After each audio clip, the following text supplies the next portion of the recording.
What is the nature of position time graph for uniform motion? So क्या answer होगा इसका? Straight line. Nature of position time graph for the uniform motion. खाली straight line लिखेंगे या कुछ और भी लिखें साथ?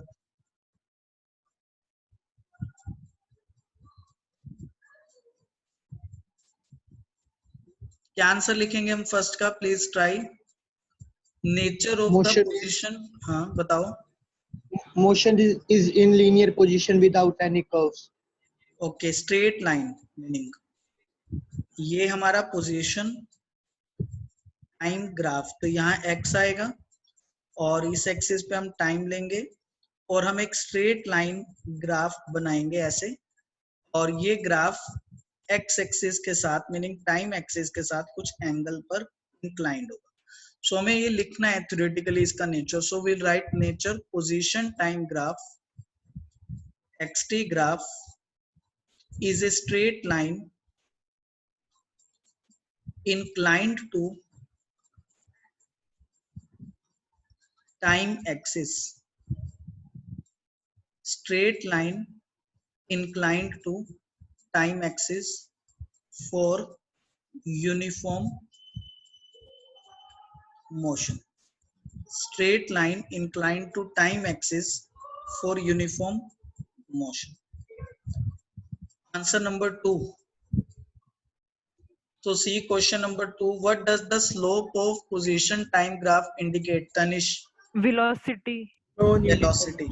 Slope of position time graph क्या indicate करेगा? Velocity को indicate करेगा. So हमसे पूछा जा रहा है what does the slope of position time graph indicate? So इसमें हमें इस तरह से करना है, एक position time graph बनाना है. ये टाइम, ये पोजीशन, और इस पर हमें एक पोजीशन टाइम ग्राफ ड्रॉ करना है ऐसे.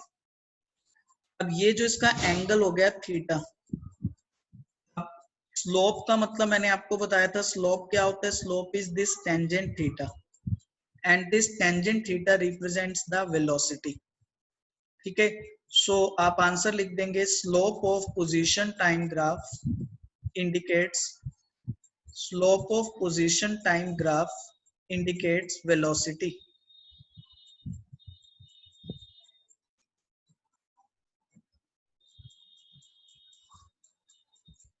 Now answer number 3. See question number 3. xt graph हमें थर्ड में गिवन है. Which line represents greater velocity? B. B. क्योंकि ये B का टाइम एक्सिस के साथ एंगल 60 डिग्री है और A का टाइम एक्सिस के साथ एंगल 30 डिग्री है. तो एंगल के अकॉर्डिंग हमें इसे सॉल्व करना है ना, तो हम लिखेंगे थर्ड के आंसर में, answer to third, position time graph xt graph. ये दो गिवन है हमारा, एक B केस है, एक A है. एक में ये एंगल 30 डिग्री है और एक में ये एंगल 60 डिग्री है. So first of all we write xt graph is given in the question. Slope of this xt graph equals to velocity. Slope का फॉर्मूला होता है tangent theta. So tangent theta b is velocity of b. मतलब हम b का angle ले रहे हैं. So b देखिए यहाँ पे 60 डिग्री एंगल बना रहा है. So tangent 60 डिग्री हम पुट करेंगे, ये b का वेलोसिटी आ जाएगा. ये b का वेलोसिटी हमारे पास आता है √3, क्योंकि टेंजेंट 60 डिग्री इज √3. अब हम a का एंगल देखें तो a का एंगल यहाँ पर 30 डिग्री है. सो a का एंगल 30 डिग्री होगा तो यहाँ आ जाएगा tangent theta a is velocity of a. सो ये हो गया tangent theta a 30 degree is the velocity of a. सो यहाँ पर हमारे पास a का वेलोसिटी आ जाता है 1/√3, क्योंकि टेंजेंट 30 डिग्री 1/√3 है. तो आगे हमें क्वेश्चन में दिया हुआ है also find the ratio of the two velocities. Second part of the third question. 3:1. 3:1. 1:2. 1:2 क्यों होगा? 3:1 बेटा. आपको b velocity divide a velocity करना है, तो b का वेलोसिटी √3 है, a का वेलोसिटी 1/√3 है. So as a result you get √3 multiplied √3 divide 1. So √3 into √3 is 3 divide 1. Yes, sir. 3:1. 3:1. Next question number 4. इस ग्राफ में देखिए जो B है वो x एक्सिस के साथ 60 डिग्री एंगल बना रहा है और A जो है वो टाइम एक्सिस के साथ 30 एंगल बना रहा है. और क्वेश्चन है find the ratio velocities of B and A. Fourth question. So fourth question के अंदर हमें ऐसी सिचुएशन गिवन है. Let we draw again answer to fourth question. Graph is like this. ये टाइम है, ये पोजीशन है. -3:1. हाँ, ये एंगल 60 डिग्री है और ये हमारा B का ग्राफ है. सो अब अगर मैं स्लोप से B की वेलोसिटी कैलकुलेट करूंगा, वेलोसिटी ऑफ B वो होगा tangent of theta of B. मैंने आपको थ्योरी में समझाया है कि आपको ये एंगल कहाँ से मेजर करना है. प्लीज टेल मी कहाँ से मेजर करना है हमें ये angle B. Time axis. Time axis के साथ, positive direction of time axis के साथ, मीनिंग ये एंगल. सो दिस एंगल अगर ये 60 डिग्री है हमारे पास, तो ये एंगल यहाँ पर कितना होगा? 120 डिग्री. 120 डिग्री. ये 90 हो गया, ये 60 हो गया. सो दिस पार्ट इज कितना होगा? ये 30 डिग्री. 60 और ये 30 होगा. सो ये एंगल 120 आएगा या 150 आएगा? 150. 150. इसको करेक्ट कर लेते हैं. So this angle here is 150 degree यहाँ पर. सो ये एंगल हमारा 150 डिग्री आ रहा है. अब 150 डिग्री एंगल के अकॉर्डिंग हम इसको सॉल्व करके कैलकुलेट करने वाले हैं. सो उसके लिए हमें जरूरत पड़ेगी टेंजेंट 150 डिग्री एंगल की. ठीक है. सो हम इसको लिख देते हैं यहाँ पे टेंजेंट 150 डिग्री.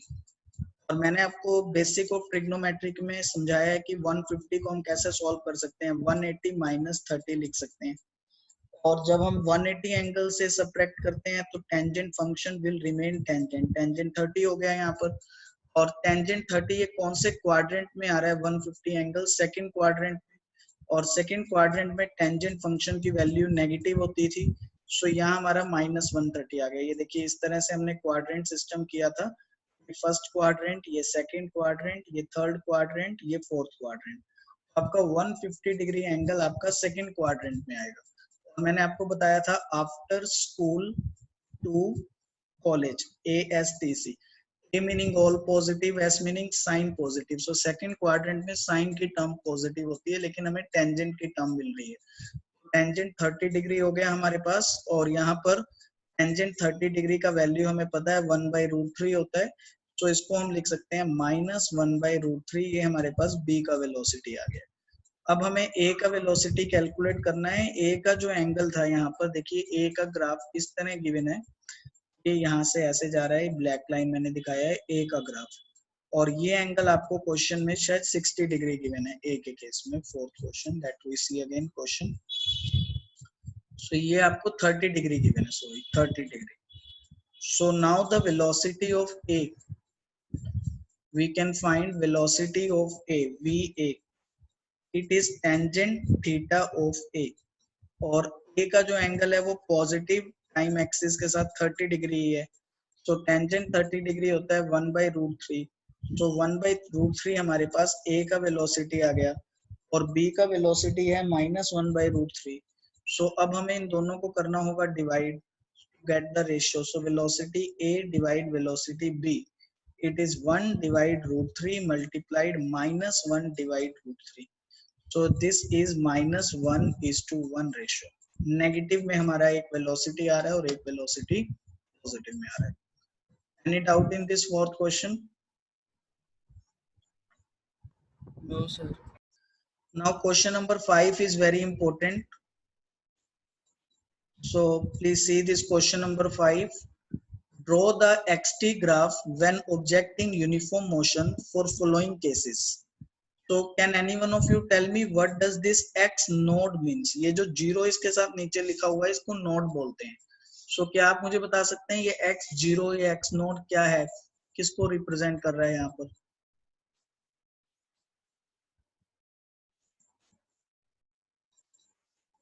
सर रेस्ट को। नहीं, इट रिप्रेजेंट्स सर डिस्प्लेसमेंट को। नहीं, एक सेकंड में आपको बताता हूँ। ये आपको यहाँ पर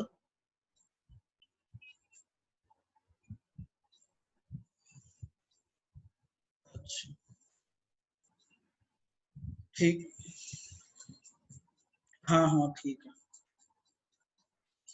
सो अब हमारे पास ये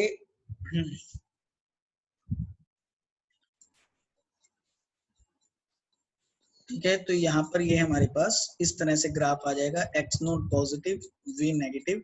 सो v नेगेटिव के लिए हमने ग्राफ को पीछे प्लॉट किया, तो यहाँ पर ये वेलोसिटी नेगेटिव आ रहा है। देखो इस क्वेश्चन में हमें फोर्थ पार्ट में गिवन था x नोट की वैल्यू नेगेटिव, फिर हमें गिवन था वेलोसिटी की वैल्यू भी नेगेटिव। ठीक है, अब x note negative, velocity negative, हम कैसे रिप्रेजेंट करें? सो हमने ये पोजीशन टाइम ग्राफ बनाया, ये पोजीशन लिया हमने, ये टाइम लिया, ये हमारा ओरिजिन पॉइंट हो गया। सो क्योंकि हमारा x नोट नेगेटिव है, तो यहाँ देखिए, यहाँ a पॉइंट ले लेते हैं हम। यहाँ ये हमारा x नोट डिस्टेंस हो गया, और ये x नोट की वैल्यू नीचे जा रही है, नेगेटिव हो गई। अब उसने बोला वेलोसिटी भी नेगेटिव बनाइए, तो मैंने आपको बताया कि वेलोसिटी टेंजेंट थीटा होता है, टेंजेंट थीटा नेगेटिव लेना है मुझे। इट मींस मेरा जो एंगल का रेंज है वो 90 डिग्री से 180 डिग्री होना चाहिए। लेकिन एंगल किसके साथ मेजर करते हैं देवस? देखो एंगल आपको मेजर करना है यहाँ पर टाइम एक्सिस के साथ, ये आपकी टाइम एक्सिस के साथ आपका ये एंगल मेजर होना चाहिए इस तरह से। चाहे आप ऐसे ग्राफ बना रहे हो तो ये टाइम एक्सिस के साथ एंगल मेजर होना चाहिए।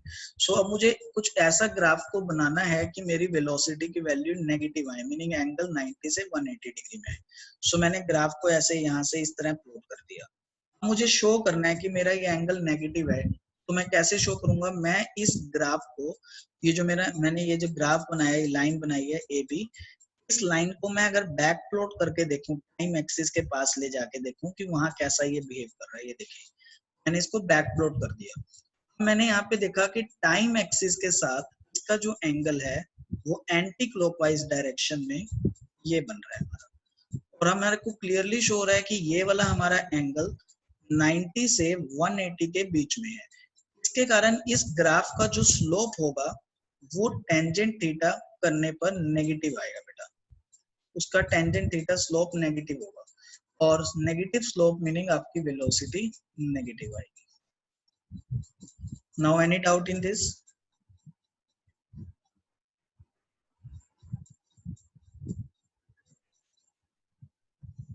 सर एक बार ऊपर क्वेश्चंस दिखाना। देखो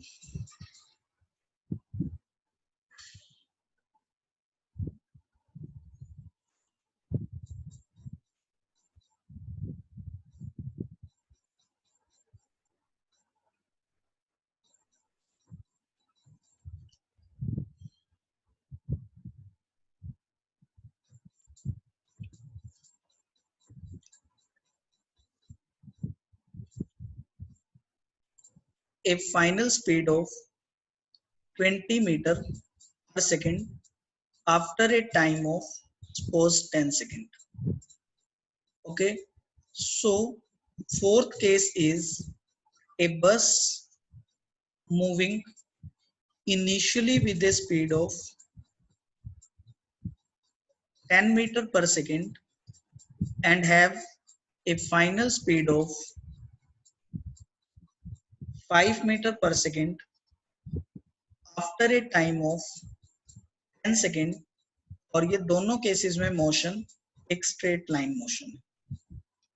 सो now tell me what we mean by acceleration. ये चार केसेस में कहाँ कहाँ मोशन एक्सेलरेटेड है? जहां पर भी हम ये ऑब्जर्व करेंगे, देखिए जहां पर भी हम इस पॉइंट को ऑब्जर्व करेंगे, change in velocity with change in time, sir third point. with change third और फोर्थ in time, वहां हमारा मोशन एक्सलरेटेड हो, Third, थर्ड और फोर्थ, वेरी गुड। थर्ड में हम देख रहे हैं हमारी स्पीड 10 से 20 हो गई, इट मींस चेंज हो गई। देखिए यहाँ पे वेलोसिटी में चेंज आ गया कुछ टाइम के बाद, 10 सेकंड के बाद, तो चेंज ऑफ टाइम भी गिवन है। ये वाला मोशन हम बोलेंगे कि एक एक्सलरेटेड मोशन है बस का। इस केस में बस में एक्सलरेशन हो रहा है, it is an accelerated motion. Second case, fourth case, यहाँ वेलोसिटी 10 से 5 आ गई आफ्टर 10 सेकेंड ऑफ टाइम, तो ये यहाँ पे भी एक्सलरेशन की जगह वर्ड यूज होगा retarded motion. Retarded motion, retarded motion क्यों? क्योंकि यहाँ पे वेलोसिटी कम हो रही है, 10 सेकेंड से 5 पर आ रही है, रिटार्ड हो रहा है, और वहां पर 10 से 20 जा रहा है। ठीक है, इसलिए मोशन एक केस में एक्सलरेटेड है और एक में रिटार्डेड है। बट देववत्स कह रहा है कि सेकंड केस में भी एक्सलरेशन है। यू पीपल सी यहाँ पे कोई एक्सलरेशन होगा सेकंड केस में? No, sir. नो, क्योंकि यहाँ पे स्पीड No, कैसा है? So Uniform. constant speed. लेकिन देववत्स कह रहा है कि यहाँ एक्सलरेशन है सेकंड केस में भी। नहीं है। नहीं है, सेकंड केस में भी एक्सलरेशन है। So why the second case is an accelerated? जब वहां पे स्पीड तो 10 है और कांस्टेंट है, वो एक्सलरेटेड क्यों हुआ है? So let we see the answer to this question. देखिए, since the body is going on a circular track, please notice this thing, motion is on circular track. When body is at suppose this point, at this point, so its direction of motion is obtained by drawing a tangent at this point. A tangent जिस direction में जा रहा है, ये उसकी velocity की direction है।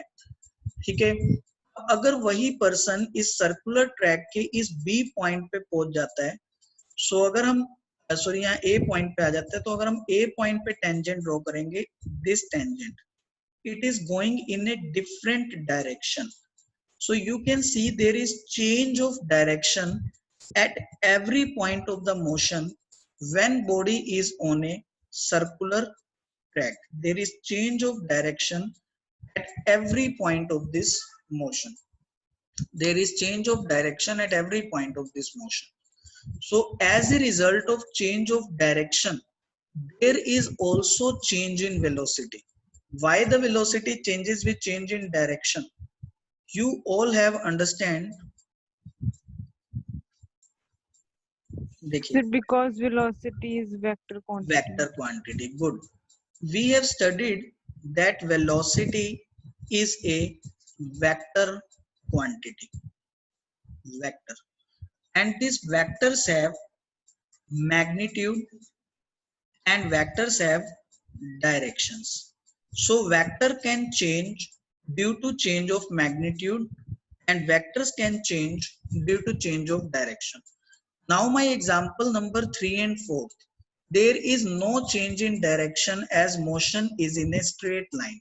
So direction is not changing. But there is change of magnitude. From 10 we are going to 20. From 10 we are going to 5. So there is change of magnitude in third and fourth cases, but no change of direction. But in the second case, there is no change of magnitude is observed, while we observe change of direction at every point of the motion. Because in circular motion, our direction is obtained by drawing the tangent at every point, at any point of the motion. So this tangent keeps on changing on the circular path. As a result, our direction keeps on changing. This change of direction also changes the velocity, and this change of velocity give rise to the acceleration. Any doubt in this?